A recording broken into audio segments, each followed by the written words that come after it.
Good afternoon. I'd like to welcome everyone to today's hearing titled Gulf War.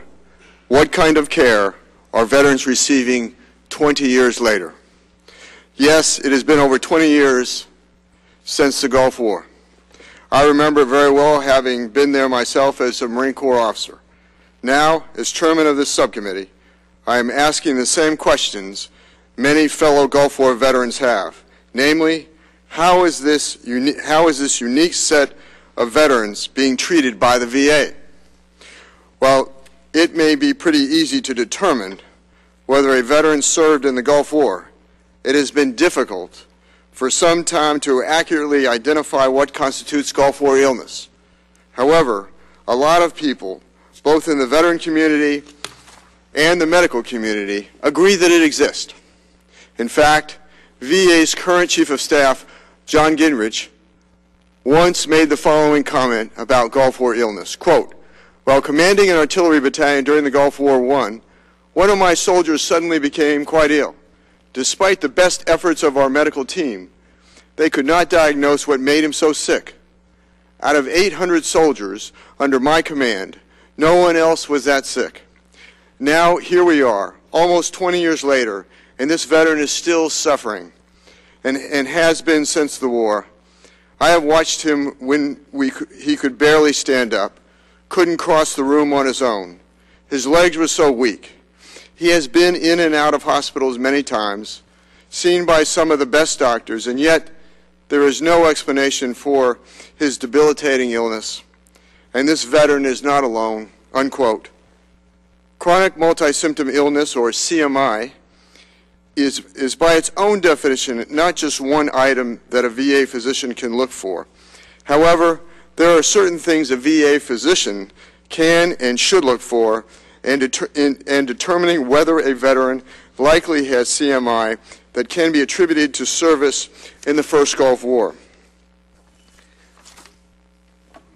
This should be a straightforward process. However, I'm concerned that it is not happening in practice. This hearing today is not about whether Gulf War illness exists. This hearing is about how it is identified, diagnosed, and treated, and how the tools put in place to aid these efforts have been used. For example, is the Gulf War Registry working as intended and being used properly? If not, what is VA doing to fix the problem? And what can this committee do to help VA in that effort? Are the findings of the Research Advisory Committee being put to use in identifying, diagnosing, and treating those veterans suffering from Gulf War illness? If not, where is the disconnect?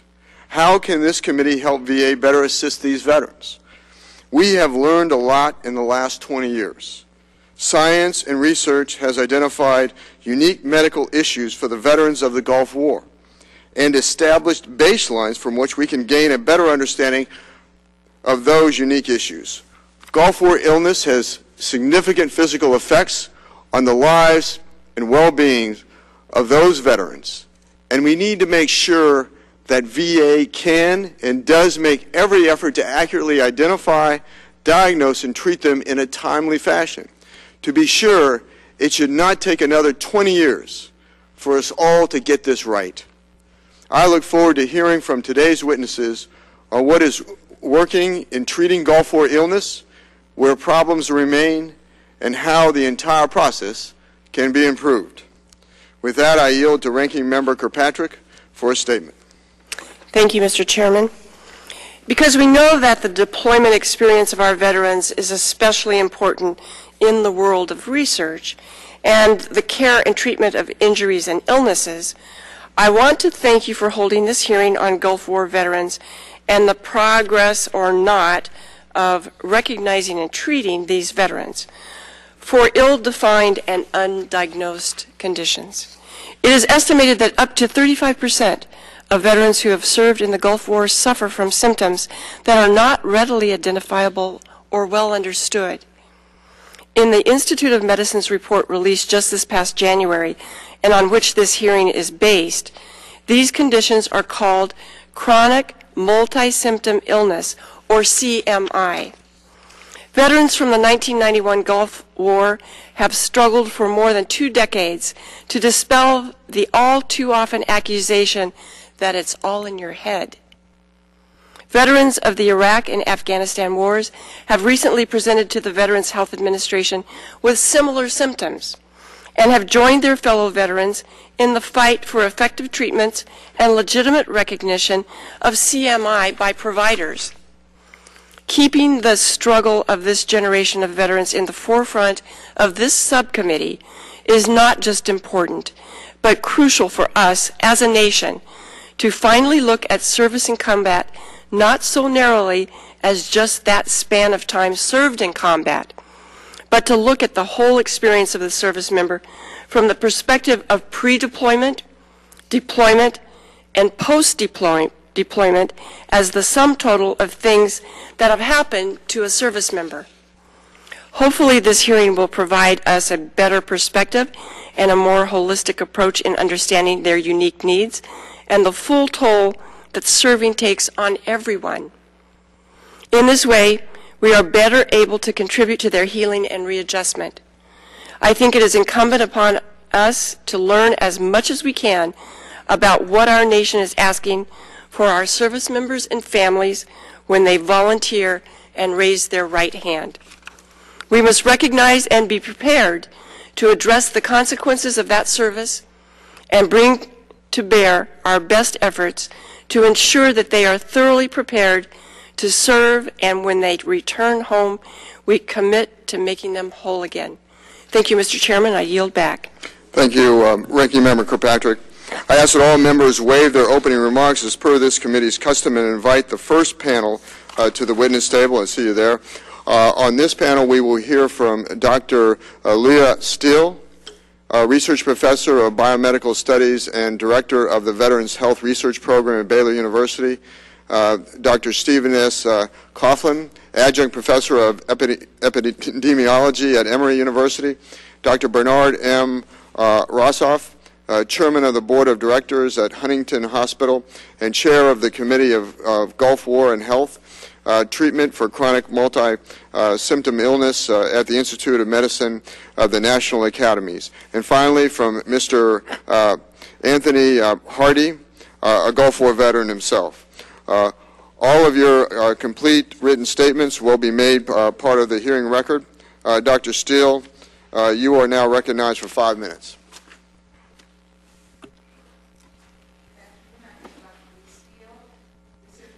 Biomedical Studies at Baylor, where I direct a multidisciplinary research program on the health of Gulf War veterans with scientists from across the country. I've also served on several federal committees that plan and advise government agencies on Gulf War research, including the Research Advisory Committee on Gulf War Veterans Illnesses, which we commonly call the RAC. I've been asked to testify on the work of federal agencies in addressing Gulf War illness. By this, we mean the serious, often disabling symptom complex resulting from military service in the 1991 Gulf War. I want to be clear, Gulf War illness refers to a characteristic profile of symptoms: persistent cognitive and neurological problems, widespread pain, respiratory and other concurrent symptoms that are not explained by established medical or psychiatric diagnoses. In recent years, the government has made progress understanding Gulf War illness, but there remain serious problems on a number of fronts at VA, including the need for adequate health care for Gulf War veterans. 22 years after the war, we know Gulf War illness is not a stress-induced or psychiatric disorder. Rates of PTSD, for example, were much lower in the 1991 Gulf War veterans than in veterans from other wars. And studies consistently show that Gulf War illness is not due to war trauma or serving in combat. Rather, studies identify links with a number of hazardous exposures during the war. And there is no disagreement among scientists working in this area that Gulf War illness is a real and serious problem, affecting 25 to 33% of the nearly 700,000 veterans who served in that war. Further, few veterans have recovered in the 22 years since the war, unfortunately.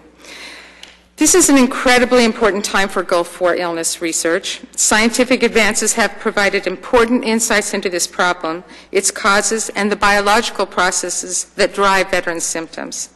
At the same time, results are beginning to come in from treatment studies that show benefits for veterans with Gulf War illness, with more treatment research in the pipeline and more results expected in the near term. After so many years of waiting, there is finally some hope for Gulf War veterans, hope that they will have answers that are long overdue, and hope that treatments can be found that meaningfully improve their health and their lives. Those of us most involved in this research believe, based on recent progress, that these successes are within sight. But I regret to say that in some sectors within VA, there appears to have been backward movement, with actions that seem intended to ignore the science and minimize this condition as a problem. Fundamentally, we have a situation where two federal agencies sponsor very different scientific programs, both ostensibly to address Gulf War health issues. DoD's Gulf War Illness Research Program is managed by the Office of Congressionally Directed Medical Research Programs, or CDMRP. This office has made great strides in a short time, with about $34 million in funding over 5 years between 2006 and 2011. This program began in 2006 by defining a mission, establishing priorities, and enlisting the input and guidance of experts in the field and veteran stakeholders. This mission-oriented approach has yielded impressive progress, and the proof is in the results. The highest priority research for Gulf War illness are studies to identify effective treatments. Of the 50 projects approved for CDMRP funding between 2006 and 2011, 18 are treatment-related, 11 clinical studies to assess treatments for ill veterans, and additional research on treatments in animal models of Gulf War illness, a very impressive record. In contrast to DoD's mission-oriented approach, VA has not managed an effective program that achieves targeted priorities for Gulf War veterans. Research programs at VA often run counter to the advice of scientific experts. The proof, again, is in the results. VA has reported spending over $120 million for Gulf War research over the 10 years between 2002 and 2011. This includes a total of just 5 human and animal projects related to treatment for Gulf War illness, 2 focused on stress reduction. So what happened? The devil is often in the details, of course, but there are 2 overarching themes. First, VA has been slow to clearly and accurately acknowledge the Gulf War illness problem. VA continues to provide mixed signals and vague or inaccurate representations concerning the reality and the nature of Gulf War illness. This generic representation of the Gulf War illness problem as a constellation of disparate symptoms that overlap considerably with psychiatric disorders provided the basis for the recent IOM report on treatments, which others on the panel will be talking about. Unfortunately, the misrepresentation of Gulf War illness by VA was amplified in this report, but we'll hear more about that later. There are many examples, large and small, of VA minimizing the Gulf War illness problem. It is unbelievable, for example, that VA's current national study of Gulf War veterans, conducted in 2013, does not even assess Gulf War illness symptoms. This is the largest study of 1991 Gulf War veterans in the U.S. and targets 30,000 veterans. It includes scores of questions in many areas like psychological stress, substance abuse, and alternative medicine, but not the basic symptoms needed to define Gulf War illness by any case definition. This is a wasteful and inexcusable missed opportunity at best, and something akin to scientific malpractice at worst. Further, VA has never established an effective research program to address priority Gulf War health issues. There are 2 main reasons that I can talk about here, although many countless examples might be provided. First, VA's program has been scientifically ineffective. Despite strong urging from scientific experts, VA did not begin the process of developing a strategic plan for Gulf War research until 20 years after the war. A comprehensive process was finally undertaken in 2011 to develop such a plan with non-government experts and stakeholders from multiple institutions and offices, 9 groups of at least 6 members each, working over many months to craft and review the plan. The draft plan was largely approved by 2 expert committees early in 2012, but in the next several months the plan was extensively changed by VA internal editors who removed references to Gulf War illness and substantially altered the program developed to define and treat this problem. The Federal Research Advisory Committee, on which I serve, had long urged VA to develop a plan of this type.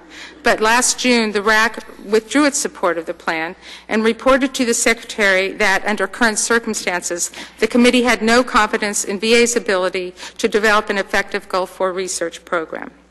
And just one final point, briefly.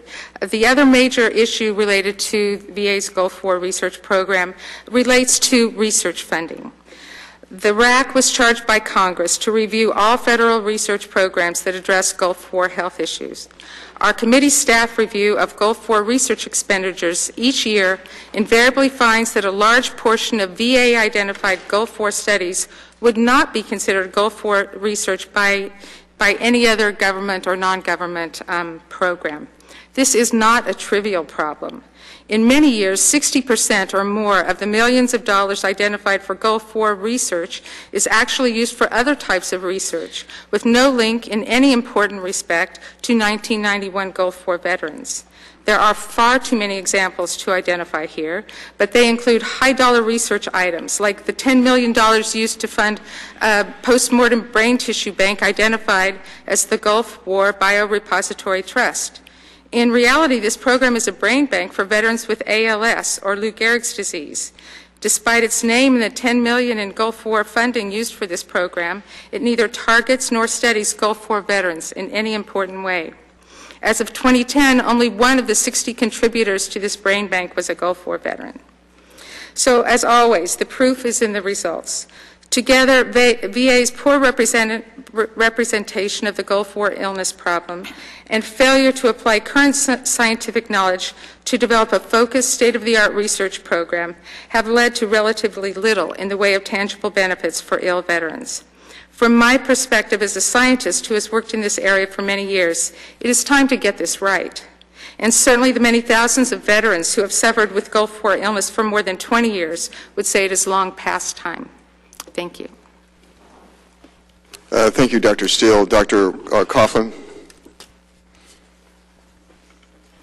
Chairman Kaufman and members of the subcommittee, distinguished guests, thank you for the privilege of testifying today. I'm Steve Coughlin. I've worked as an epidemiologist for over 25 years, including positions as a senior cancer epidemiologist at the Centers for Disease Control and Prevention, and as Associate Professor of Epidemiology and Director of the Program in Public Health Ethics at Tulane University.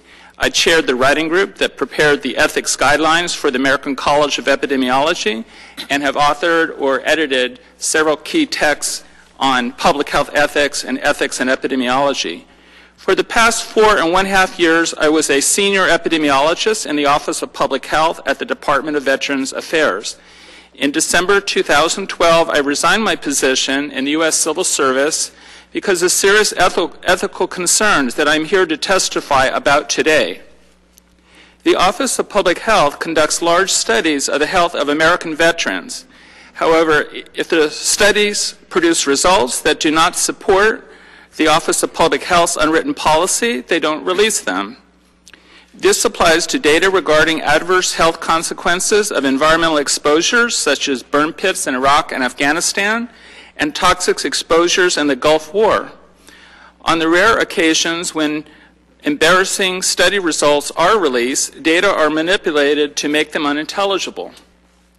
The 2009-2010 National Health Study of a new generation of U.S. veterans targeted 60,000 OIF and OEF veterans and cost $10 million, not including the salaries of those who worked on it and were employed by the VA. 20 to 30% of these veterans were also Gulf War air veterans, and the study produced data regarding their exposures to pesticides, oil well fires, and pyridostigmine bromide pills. It also included meticulously coded data as to what medications they were taking. The Office of Public Health has not released these data or even disclosed the fact that this important information on Gulf War veterans exists. Anything that supports the position that Gulf War illness is a neurological condition is unlikely to ever be published. I co-authored a journal article for publication on important research findings from the New Generation study having to do with the relationship between exposures to burn pits and other inhalational hazards in asthma and bronchitis in OIF veterans. My immediate supervisor, Dr. Aaron Schneiderman, told me not to look at data regarding hospitalizations and doctor's visits. The tabulated findings obscure rather than highlight important associations. When I advised him I did not want to continue as a co-investigator under these circumstances, he threatened me. Speaking as a senior epidemiologist with almost 30 years of research experience, there is no reason to work night and day for years on a complex data collection effort, which costs U.S. taxpayers millions of dollars, if you're not comfortable putting your name on publications stemming from the study, or if no scientific publications are released. Another example of important data that have never been released are the results of the Gulf War Family Registry, which was mandated by Congress. These were physical examinations provided at no charge to Gulf War veterans' family members. I have been advised that these results have been permanently lost. The Office of Public Health has also manipulated information regarding veterans' health through the questions included in their surveys. During the preparation of a major survey of Gulf War Air veterans, of which I was principal investigator, the follow-up study of a national cohort of Gulf War and Gulf Air veterans, the Research Advisory Committee on Gulf War Illness made extensive recommendations regarding changes to the survey. I considered many of those changes as very constructive, and some were adopted. The VA Chief of Staff, Mr. John Gingrich, directed my supervisors to send the Gulf War Study scientific protocol and draft questionnaire out for additional objective scientific peer review. The OPH Chief Science Officer, Dr. Michael Peterson, contacted a longtime friend of his who is Dean of the U.S. School of Public Health. The Dean identified a faculty member at his school, although the individual has no background in Gulf War health research. My direct supervisor, Dr. Schneiderman, spoke with the peer reviewer and told him that the Research Advisory Committee comments were politically motivated, i.e. not objective in nature. The reviewer responded that he would certainly try to help out. Not surprisingly, the reviewer's comments were highly favorable. The Chief of Staff, Mr. Gingrich, was never informed that the outside reviewer worked for a friend of Dr. Peterson's. My supervisors also made false statements in writing to the Chief of Staff. For example, they falsely stated that putting the study on hold long enough to further revise the questionnaire would cost the government $1 million, delay the study for a year or longer, and potentially result in contract default. None of that was true. The contract for the study was specifically worded in a way that the contractor was only paid for each deliverable as they completed that piece of the work product. As a result, the Chief of Staff ordered the survey to proceed without the changes. The Office of Public Health also handles VA dealings with the Institute of Medicine, which is part of the National Academies of Science. Congress and VA leadership rely on the IOM for authoritative, objective information on medical science. I have personally served on IOM committees and workshops having to do with public health ethics. Last year, the Department of Veterans Affairs contracted with the IOM for a congressionally mandated study of treatments for chronic multisymptom illness in Gulf War veterans. Many Gulf War veterans were distressed that 5 speakers selected to brief the IOM committee presented the view that the illness may be psychiatric, although science has long discredited that position.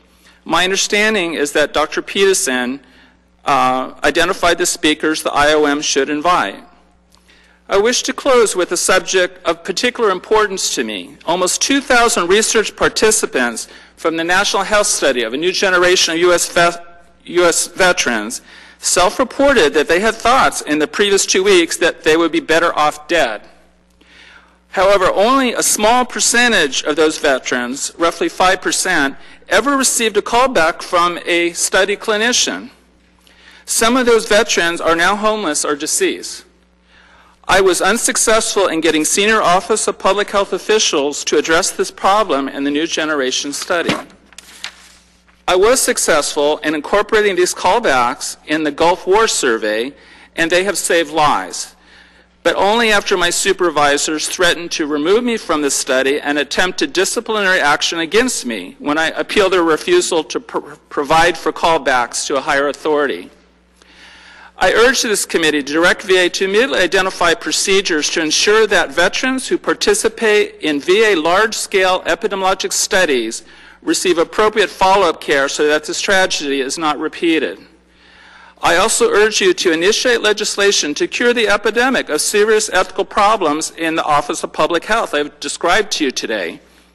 In view of the pervasive pattern where some of these officials fail to tell the truth, even to VA leadership, VA cannot be expected to reform itself. These problems impact the balance of risks and benefits of federally funded human subjects research costing tens of millions of dollars and which fail to serve the interests of the veterans they are intended to benefit. The VA mental health professionals who made callbacks for the 2012 Gulf War follow-up survey, who were over at the VA Medical Center here in DC, saved lives and ameliorated human suffering. They help vulnerable research participants get access to health care benefits to which they are entitled to by acts of Congress.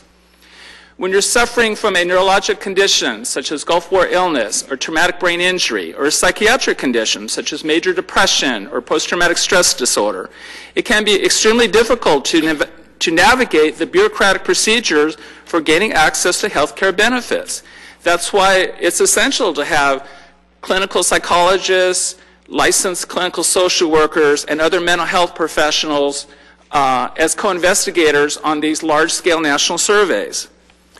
The quality of measures to assist research participants who are experiencing pronounced psychological distress varies widely across epidemiologic studies conducted by the Department of Veterans Affairs, studies that are targeting hundreds of thousands of U.S. Servicemen and women and U.S. veterans. In some studies, such as the National Health Study for a New Generation of U.S. Veterans, only a small percentage or none of the research participants who self-report suicide ideation receive a callback from a study clinician. I'm going to have to remind the witnesses. This practice is unethical and should be strongly discouraged. I'm going to have to try and remind the witnesses to try and keep it at 5 minutes. You're at 10 minutes right now. And because we're going to have to return to vote in a little while, and so we want to get through as much as we possibly can.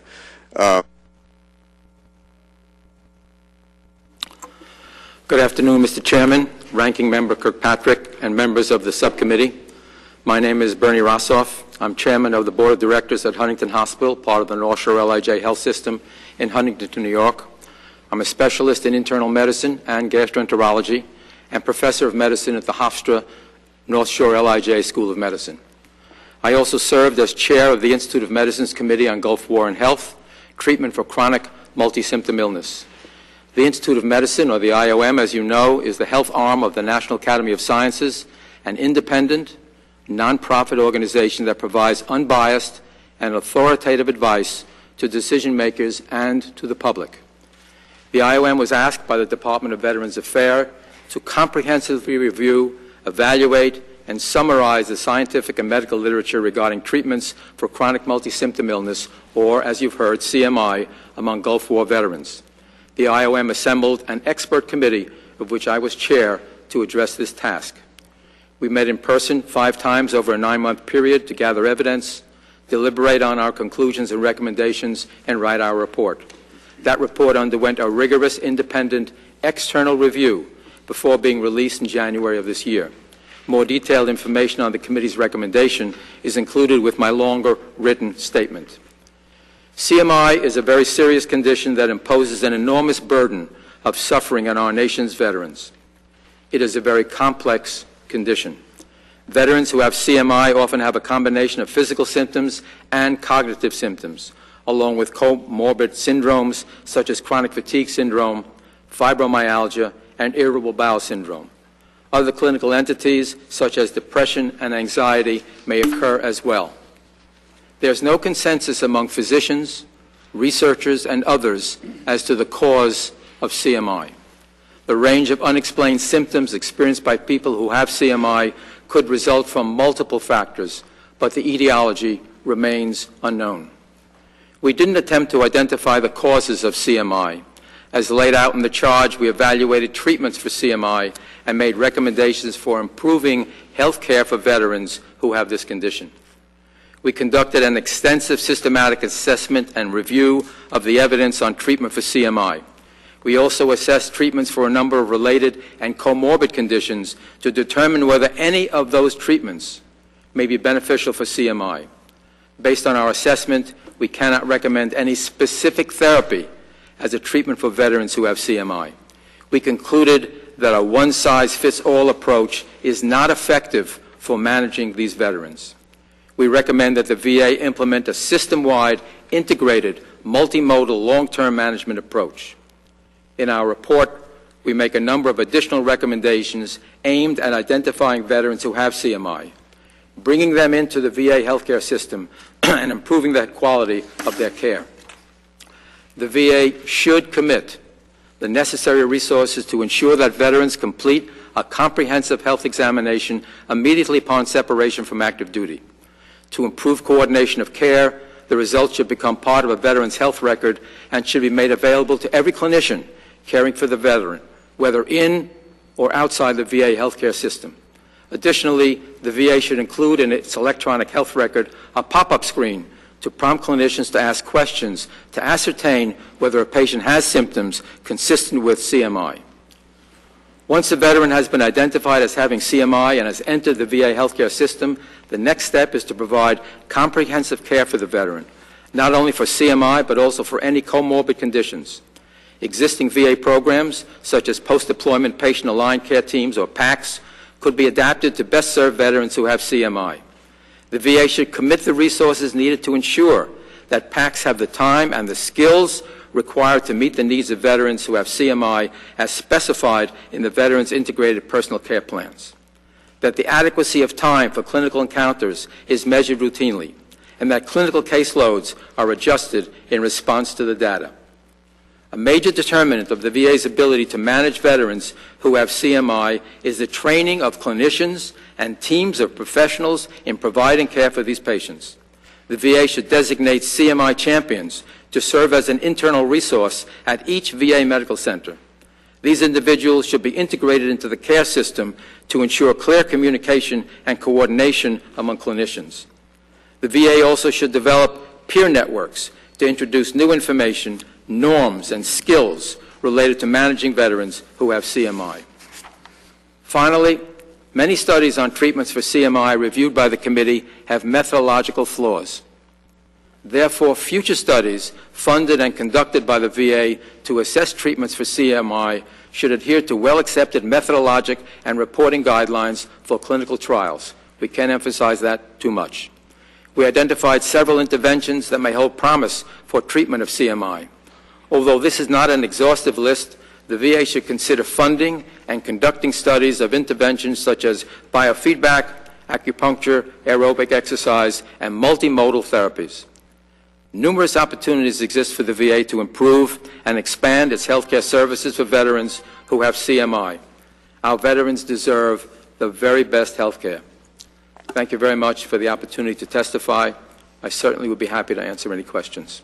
Thank you, Dr. Rossoff. Mr. Hardy, for 5 minutes, please. Thank you for today's hearing, and thank you to Gulf War veterans who are here or are watching from home or from the hospital in the case of at least one. I myself am a veteran of the 1991 Gulf War as well as Somalia and 4 other deployments. I developed health issues that began in the Gulf that have plagued me ever since. My experiences are far from unique, and we now know roughly 1 in 3 of us Gulf War veterans are similarly afflicted.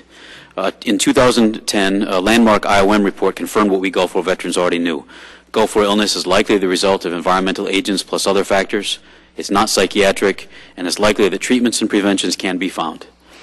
Though such a renewed national effort has not yet fully happened, special thanks to Congressman Miller, Michaud, and Rowe, and others for helping fund the Gulf War Illness CDMRP, the only federal research program in the last 2 decades aimed at improving the health and lives of us ill Gulf War veterans. I provide more detail in my written statement. VA's past research, Gulf War research failures have previously been well documented, much of it focused on stress, psychological, and other irrelevant issues, little of it aimed at developing Gulf War illness treatments. As we just heard from Dr. Coughlin, such failures have not been by accident. VA staff misdeeds continued with the recent IOM treatments committee. And last year, as we also have already heard, VA staff effectively killed a first-of-its-kind strategic plan finally aimed at improving the health and lives of veterans suffering from Gulf War illness. VA staff unilaterally whitewashed the plan. Participants, including myself, felt betrayed and having wasted a year and a half. The Research Advisory Committee, in which I serve, unanimously rejected VA's whitewash, declared no confidence in VA's handling of Gulf War illness research, and described even more issues. Secret VA cuts to the Gulf War illness research budget, VA staff misrepresentations to VA leadership in Congress, blatant violation of statutory mandates, prioritizing research not on treatments but on, quote, whether Gulf War veterans' illnesses are linked to Gulf War service. And the RAC has not been allowed to hold a public meeting since then. There are more issues, with details in my written submission. VA staff have initiated a process to create a new case definition for Gulf War illness via a literature review, unprecedented from what I'm told, and in opposition to the strategic plan mentioned earlier. VA staff refused to provide the RAC with more information. VA's medical surveillance of serious Gulf War health outcomes remains broken. VA refuses to implement a 2008 law mandating an MS prevalence study. VA is still not doing obvious infectious disease workups, as exhibited by a recent Iraq War veteran who, after a 4-year battle, was finally diagnosed and treated with Q fever. VA's Gulf War task force includes only VA staff. It operates in secret, and it asks for but ignores veterans' input. VA has failed to publish its quarterly Gulf War and OEF newsletters and claims data reports since 2010. VA continues to exclude Gulf War veterans whose service was in Turkey or Israel. VA continues to exclude from Gulf War veterans benefits Afghanistan War veterans, yet includes Iraq War veterans. VA still hasn't fixed rating problems for fibromyalgia and chronic fatigue, with up to 100% ratings for one, but only 40% ratings for both. Yes, you heard that right. And these conditions are presumptive for Gulf War and Iraq veterans, but not Afghanistan veterans. DoD and VA continue to find no evidence for other serious military health issues like burn pits, vaccination injuries, and more. VA staff routinely ignore Congress, the law, and expert advisors, wasting more precious years, squandering experts' time and energy, and further alienating not just their most engaged advisors, but also the very Gulf War veterans they're supposed to be helping. Most importantly of all, VA still has no proven effective treatments for Gulf War illness patients who walk through VA's doors. Where they frequently are still thought to be psychosomatic, VA has only Band-Aids for symptoms and to help cope. Today, we are hearing why. I encourage this body to help right these ongoing wrongs, including comprehensive legislation to help force solutions, reallocation of funding from these non-performing entities, further investigation of their misdeeds, and criminal sanctions for such behavior.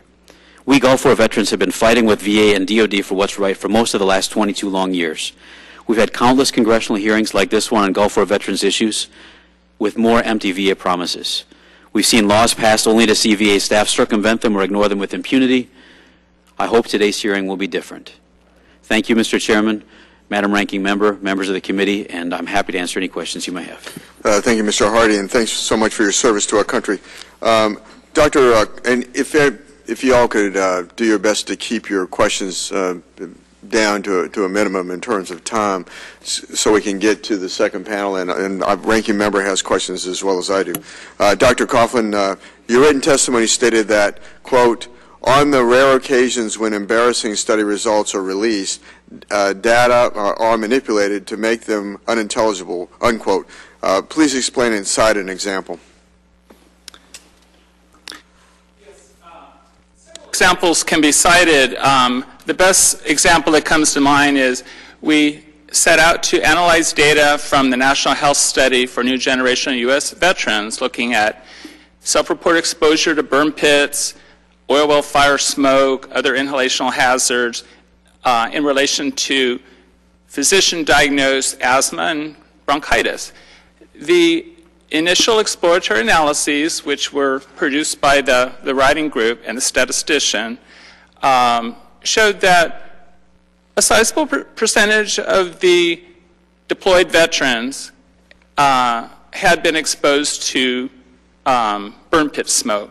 And burn pit fumes were associated with asthma and chronic bronchitis.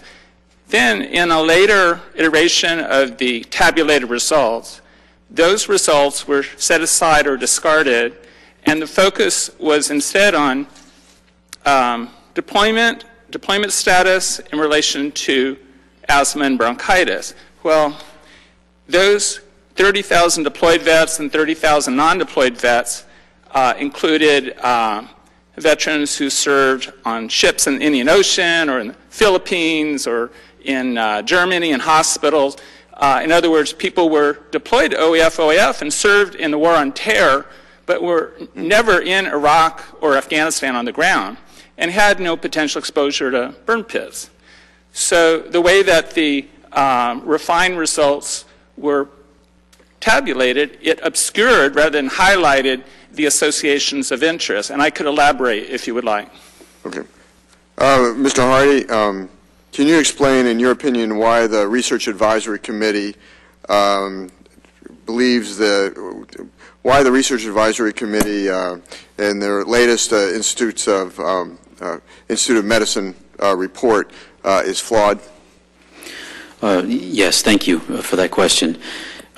First, I want to recognize that I believe that the researchers, distinguished researchers like the gentleman sitting next to me who served on that committee, were well-intentioned.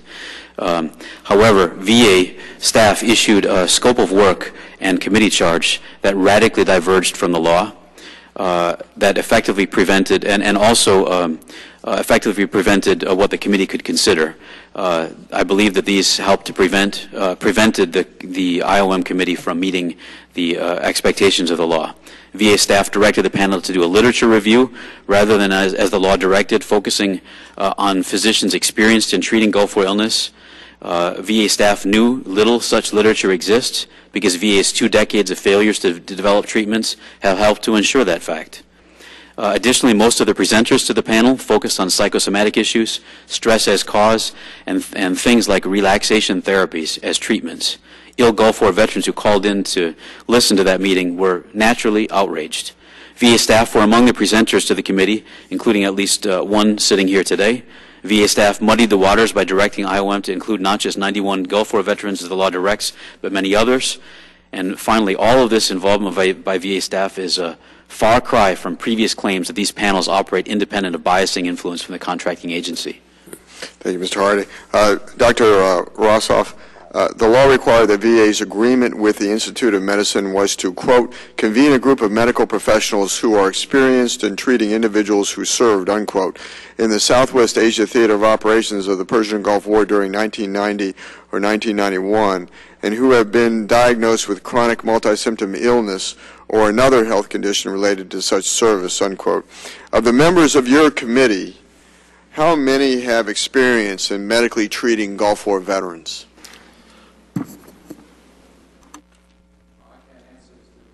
Of members of my committee who had experience, but all the members of the committee had experience in dealing with chronic multi-symptom illness, some directly with veterans who served in those theaters of war. In addition, there are members of the committee, including myself, that have been on other IOM committees that have dealt with the issues of Gulf War, chronic multi-symptom illness, or illnesses of that sort. So there was considerable expertise sitting around the table, in addition to methodological expertise to evaluate the literature on best treatments. Thank you. Ranking Member Kirkpatrick. Mr. Hardy, can you enlighten the committee on the role of the Research Advisory Committee on Gulf War illness in the preparation of a major survey of Gulf War era veterans that Dr. Coughlin was talking about in his testimony? Were the recommendations that the Research Advisory Committee made regarding the changes to the survey ignored? And what has happened to the survey? Thank you very much for that question, Madam Ranking Member. The Research Advisory Committee made a number of recommendations early on in when the committee first became aware of that the survey existed. Many of those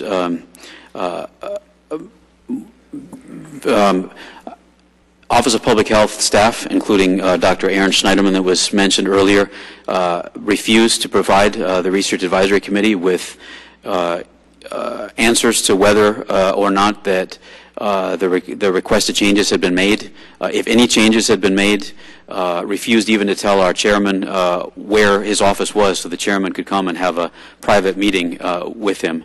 And I was frankly shocked, and candidly, I expressed at that meeting that I hadn't seen such a display of arrogance and insolence, and that I thought that he should be fired. I was absolutely shocked. And so my understanding, when we finally saw the survey that went out, the expert, I'm simply a Gulf War veteran on the panel that's had a lot of experience with these things, but I look to many of the scientists that I find to be brilliant and experts in their field, and had put together a comprehensive survey list and focusing on the important issues to Gulf War veterans, like Gulf War, frankly, Gulf War illness issues. And it did not appear that those issues were being included in the survey. And when we finally saw the survey, it was extremely troubling that much of it was focused on psychological and psychiatric issues. Frankly, it was extremely upsetting for Gulf War veterans. Do you know where the survey is now? I think that others may be better suited to answer that question. Dr. Coughlin. The Research Advisory Committee on Gulf War Illness provided scientific critiques as part of the formal Office of Management and Budget's regulatory process. We published an announcement in the Federal Register as required by OMB about this national data collection, and the public can indeed provide written comments, which VA is obligated to respond to. The false statements and other ethical problems that I mentioned in my testimony, those problems may well have compromised the integrity of the OMB regulatory process. So I just wanted to reinforce Mr. Hardy's comments. Thank you. This question is for the entire panel. What do you believe are the top 3 challenges the VA faces in addressing the inadequacy of the Gulf War veterans research programs and the lack of effective treatment? So what are the 3 reasons, challenges that they're unable to address this? Dr. Steele? Yes, thank you. I briefly outlined that in my testimony, and I can just summarize them very quickly. The top reasons have to do with lack of expertise in this area among the people who are designing and executing the program. So it's almost as if they're designing a program that is well suited to the mid-1990s, soon after the Gulf War, when we didn't know anything about Gulf War illness. But a lot has changed since then. We've learned a lot, and certainly there's a lot of scientific promise now and scientific information now that could be built on to develop an effective research program to address Gulf War illness, as the Department of Defense has done in recent years.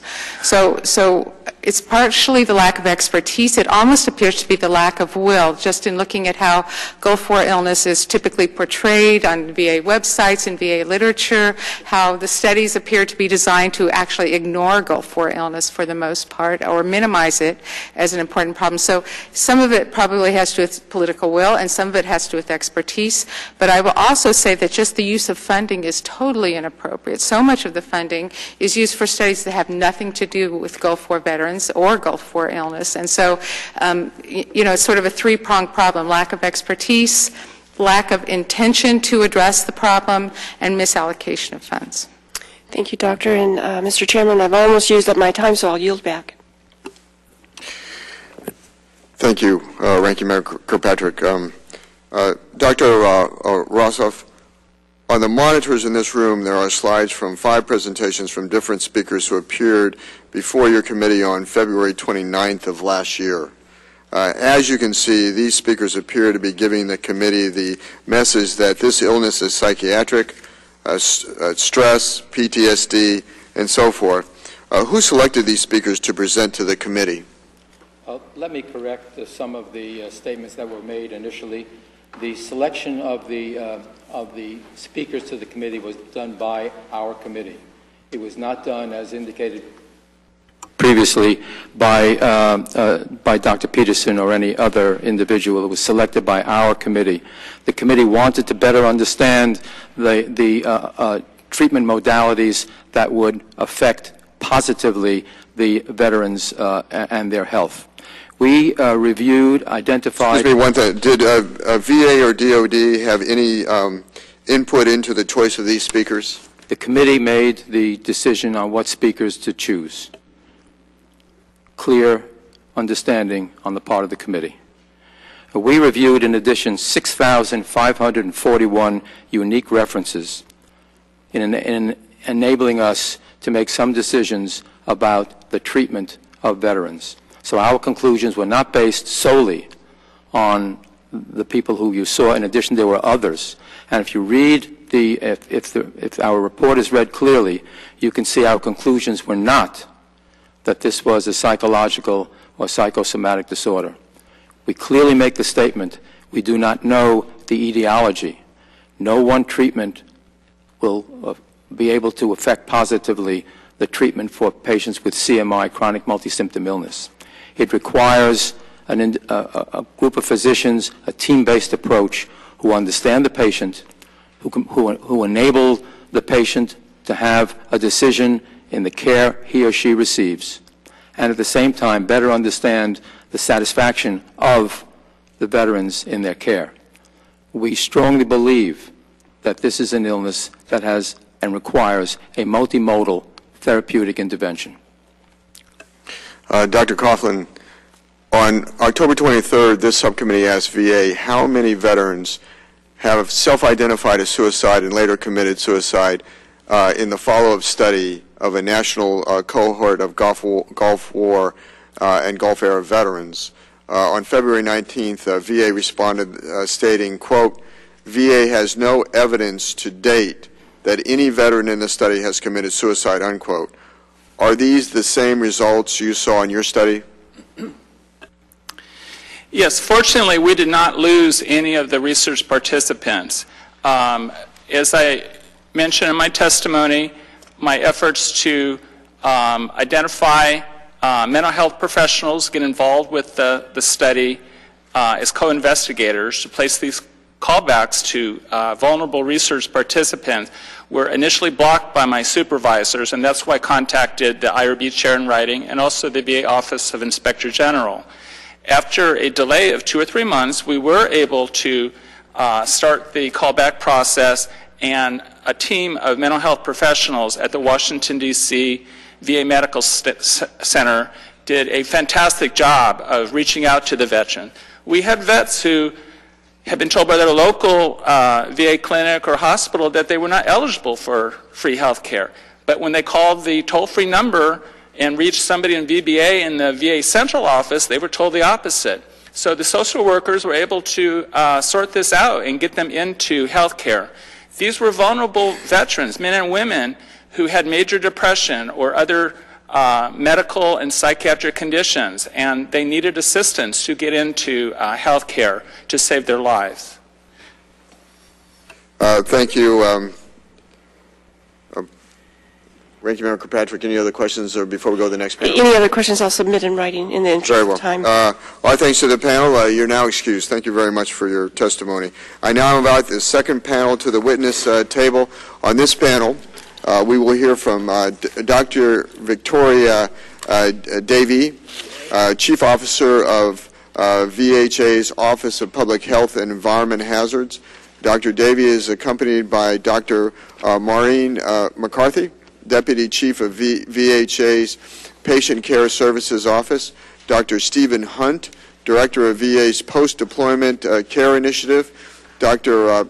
Gavin West, Acting Chief Medical Officer of the Salt Lake City VAMC and Special Assistant in the Office of the Assistant Deputy Undersecretary for Health for Clinical Operations, and Mr. Tom Murphy, Director of VBA's Compensation Service.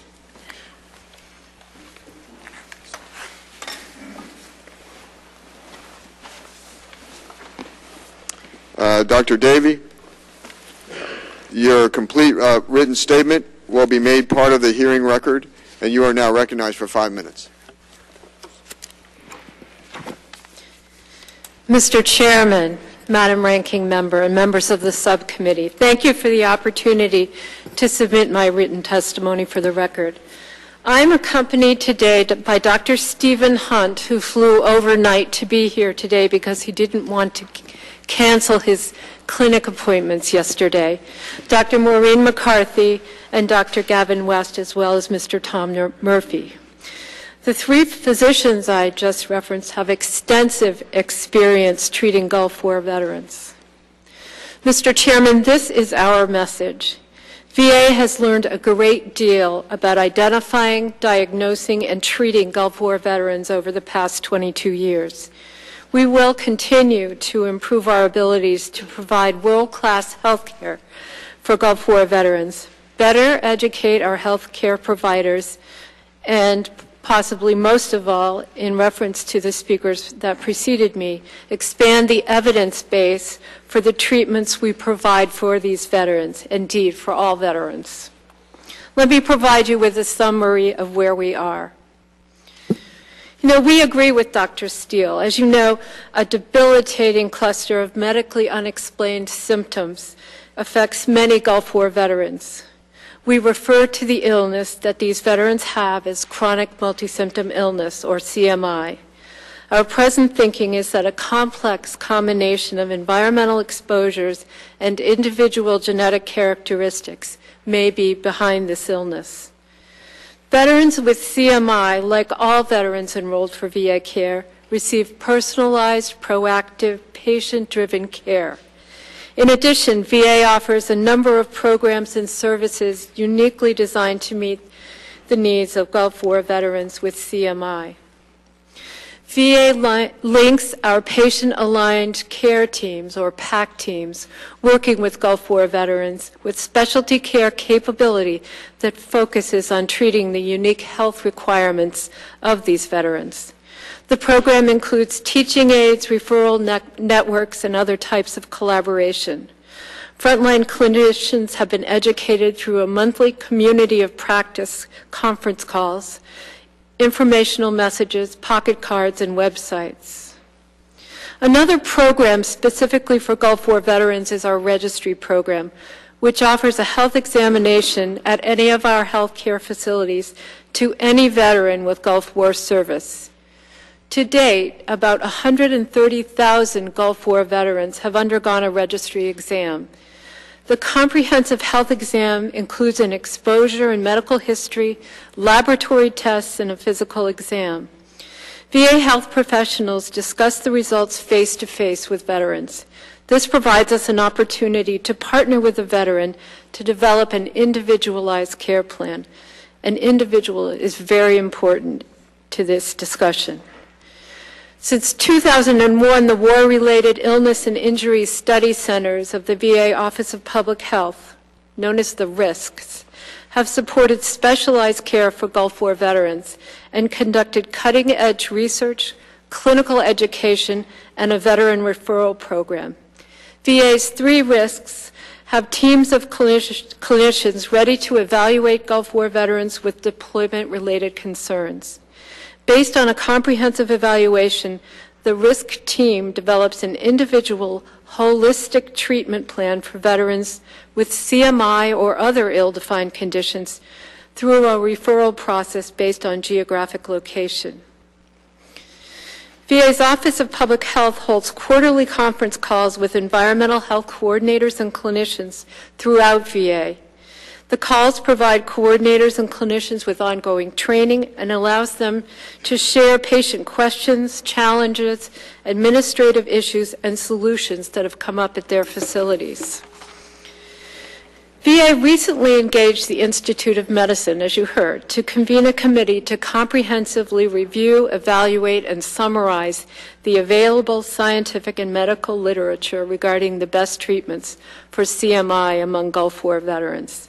The report, as you heard, was released on January 23rd. IOM made recommendations to VA in 5 categories, including how to treat CMI, how to improve in systems of care and management of care, how to provide information about care, improve the collection and quality of data on care outcomes and satisfaction with care, and how to conduct future research.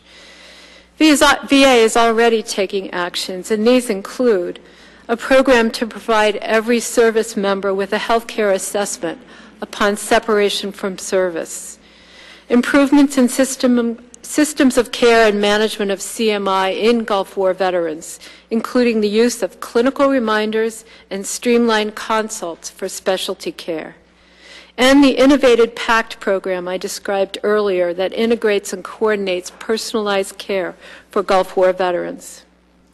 We are improving communication among VA health providers and between them and the patients they care for. We are modifying our patient satisfaction measurement tools and training our staff to better recognize CMI.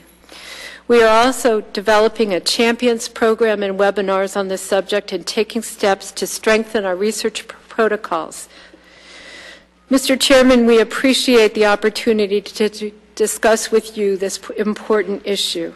We are proud to continue evaluation and treatment for the 700,000 deserving men and women who served in Operations Desert Shield and Desert Storm. My colleagues and I are prepared to answer your questions. Thank you. Thank you, Dr. Davey. Is Gulf War illness a psychological condition? Gulf War illness is not a psychological condition. Gulf War illness is a group of chronic multi-symptom, multiple symptoms. We do not believe that it's psychological.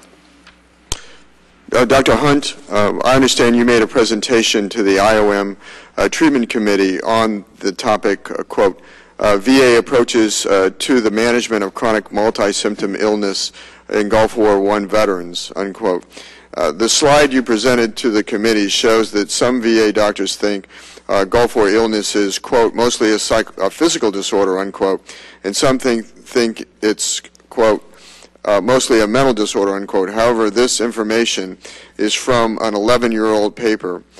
The current VA treatment guidelines revised in 2011 state, quote, that chronic multi-symptom illness is real and cannot be reliably ascribed to any known psychiatric disorder, unquote. I understand that you served on the committee that wrote the new guidelines, Dr. Hunt, but you didn't present the new guidelines to the committee.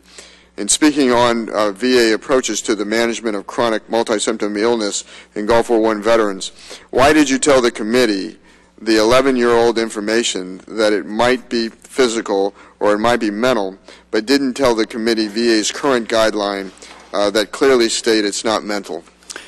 Actually, thank you, Mr. Chairman, and thanks for the opportunity to be here. And I want to also acknowledge the service of all of our veterans here, and particularly our Gulf War veterans. This slide was used to illustrate when Gulf War veterans first started coming back. The psychologist and I, who ended up starting the first Gulf War Veterans Clinic at VA Puget Sound, were noticing that people were coming in with a lot of symptoms, a lot of physical symptoms of different sorts, that we would do lots of tests for, and we couldn't find a disease to link up to the symptom. And so we knew we were facing something that ultimately now we're calling chronic multi-symptom illness. At that time, we were describing it as medically unexplained symptoms. We knew that we needed a new model of care, and the way that we sort of established that was by doing a survey of providers at that time, when people were early on in the process of coming back. And so we asked the medical providers, do you think this Gulf War illness is more of a physical condition or more of a mental health condition?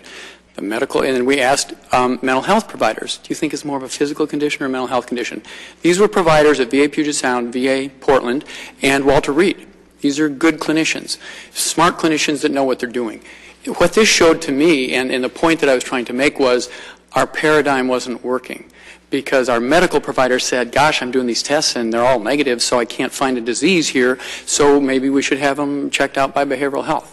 The behavioral health people would look at them and say, gosh, there's all these symptoms, but they don't really meet criteria for any mental health diagnosis. I think they have some condition. I think we should send them back to their medical provider for more tests. This is the dilemma of chronic multi-symptom illness, and this is why we really appreciate the work that IOM has done in framing this thing for us in a bigger way, because our old paradigm, is it physical or is it mental, does not work. We needed a paradigm where we said, look, you've been off to war, your health has been changed in a number of ways, We appreciate your service. We're glad you're here. And the way that we're going to address this is by having a medical provider, mental health provider, social worker, kind of put your care together in a way that will Dr. Hunt, do you think it's a mental condition or a physical condition? I think it's a health condition. And I don't think in mental health, physical health. Is it mental or is it physical? It's a physical condition. And it has, our minds and bodies can't be split up in that way. I certainly would not say it's a mental condition or a psychological condition for sure. It's a health condition that we need to be very circumspect in our way of evaluating and treating. Dr. Davey, the law required the VA's agreement with the Institute of Medicine was to, quote, convene a group of medical professionals who are experienced in treating individuals who served, unquote, in the Southeast Asia Theater of Operations of the Persian Gulf War during 1990 and 1991, unquote. But in looking at this statement of work, VA tasked IOM to, quote, review, evaluate, and summarize the available scientific and medical literature regarding the best treatments for chronic multi-symptom illness among Gulf War veterans, unquote. Why did VA change the methodology of the congressionally mandated study? In our statement of work, we asked the IOM to convene a group of medical professionals. That's absolutely right. And to do the work around the kernel of the existing research. Inherent in that, certainly intended, was that those medical professionals would bring their clinical research expertise to the table, and as we know, experience, and clinical experience in particular, is one form of knowledge that we know, as is knowledge from research studies. We expected that those professionals would have discussions based on their experience as well as the research. And why weren't the findings of this research published for peer review purposes? You may be referring to Dr. Coughlin's comments about some of our research in the Office of Public Health, the large epidemiologic studies. When you do a study such as a survey with scores of questions, you collect much data, and you prioritize in an analysis plan which analyses are going to take place first. Those analyses do take place in order, and we do carry them out. Why does it appear that there's been a misappropriation of funds appropriated for the purpose of research for Gulf War illness that seems to be diverted for other purposes? Mr. Chairman, that's a question for my research colleagues, and I would like to take that one for the record. We are not prepared here to talk about research funding. Very well. Ranking Member Kirkpatrick. Dr. Davey, in your testimony, you state that the VA is now in the process of developing additional innovative training resources, such as mobile devices and internet applications. After 22 years, this seems a bit late to just now be developing applications for the environmental exposure symptoms and conditions. So when did this process begin, and when do you think you'll be able to roll it out to veterans so that it might be helpful? Well, to speak to your larger question, the care and treatment that we have learned, and we are experts in the care of veterans, have taken place over the course of 22 years because that's what time it takes. We have to understand what we're dealing with, and it's taken that amount of time. With regard to the specific innovative tools, obviously, since the technology's been available, but let me refer to Dr. West, who's developing one of the internet applications or the mobile app. Please, Dr. West. To comment more. Well, thank you so much. I'm actually a primary care physician and a general internist by trade, and I'm proud to say that every day I take full care of Gulf War veterans and all veterans, and it's really my privilege. To answer that question directly, we have already developed a lot of these tools.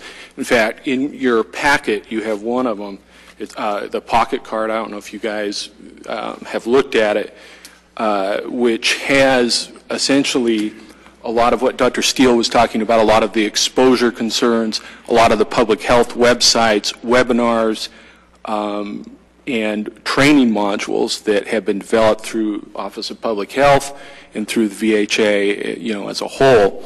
As far as getting that onto a mobile app, that's in the process. Otherwise, we've talked a little bit about the IOM pop-ups and clinical reminders for physicians, which is another computer-based application. We've already developed a type of pop-up called a clinical reminder that helps physicians, understand where their veterans are coming from, their service. Second, actually goes through the chronic multi-system illness and lays that out in a way that they can kind of follow a simple screen, answer questions, and better adequately answer the veterans' questions. I mean, that's a key. I mean, these tools are really important to train providers, to get them out on the front lines. Again, I see patients every day in clinic. And let me just interrupt quickly. I understand that, but my concern is how do we communicate to veterans so that they may get the resources they need? And the mobile apps, I know, are in the process, but do you have a timeline for when you're going to roll that out, when that's actually going to be available to veterans so they can learn about it? I don't have an exact timeline for the Veterans Communication app, so I'd have to take that back for the record. Okay, could you get back to me on that? I think Oh, it's really absolutely. essential. One of the things that I realize is it seems like the VA is always a little behind on this, and it's been 22 years. And so, I really would like to have some benchmarks, some timetables, so that we can report to our veterans that we're moving forward with this. And Mr. Chairman, in the interest of time, I'm going to yield back. I know we're going to have votes here in just a second. Mr. Murphy, in a recent request for information, VA responded to this committee that they could not provide the total number of Gulf War era veterans who were in receipt of service-connected disability benefits for CMI because VBA does not have a diagnostic code to identify only CMI-related claims, and it could not be separated from other undiagnosed illnesses. Other than CMI, what other undiagnosed illnesses does VA award service-connected benefits for? Mr. Chairman, I don't have the answer to that question, but I can tell you that they are covered under a group of undiagnosed illnesses, which makes it very difficult without literally sitting down and going through file page by page, veteran by veteran to come in. No, I think the question is what other undiagnosed illnesses are there that benefits are awarded for, other than CMI? That's one I have to take for the record. I don't have an answer. You don't know? No, sir, I do not. Okay. I want that information. Yes, sir. If you are awarded if you are awarding service connection for other undiagnosed illnesses,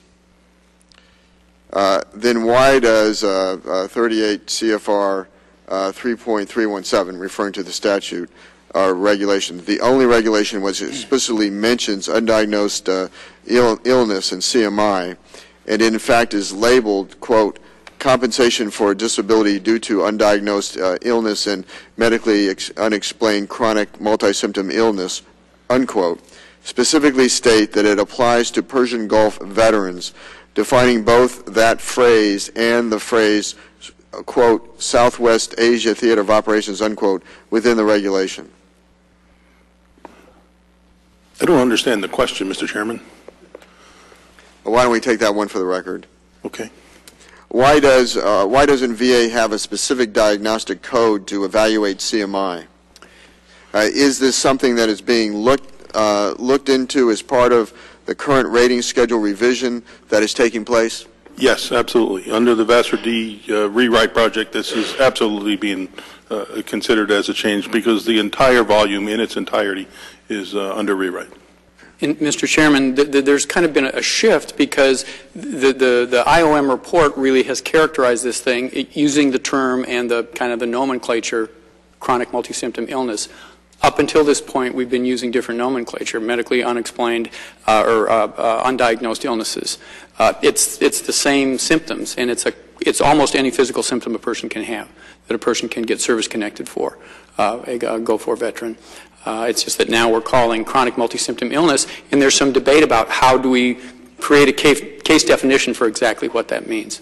Originally, we said fatigue, idiopathic pain, and cognitive disturbances. Those were the three main ones. But then we started seeing bowel symptoms. We started seeing other neurological symptoms. So then they said really any symptom a person has. And now it's a new kind of characterization of it. It's not a new term, but we're saying, look, this is chronic multi-symptom illness. This is the way we can get our arms around it and really start treating it more effectively. Ranking Member Kirkpatrick, any final questions or comments? Thank you all. I want to thank you all for testifying, both panels for testifying today. I want to say as a Gulf War veteran, I find the conduct of the Veterans Administration embarrassing on this issue in terms of their treatment of veterans. I have to ask you, is anybody a Gulf War veteran that's on this panel right now? You know, I think if there was one, or if there were Gulf War veterans in senior positions in the Veterans Administration, I don't think we'd be here today.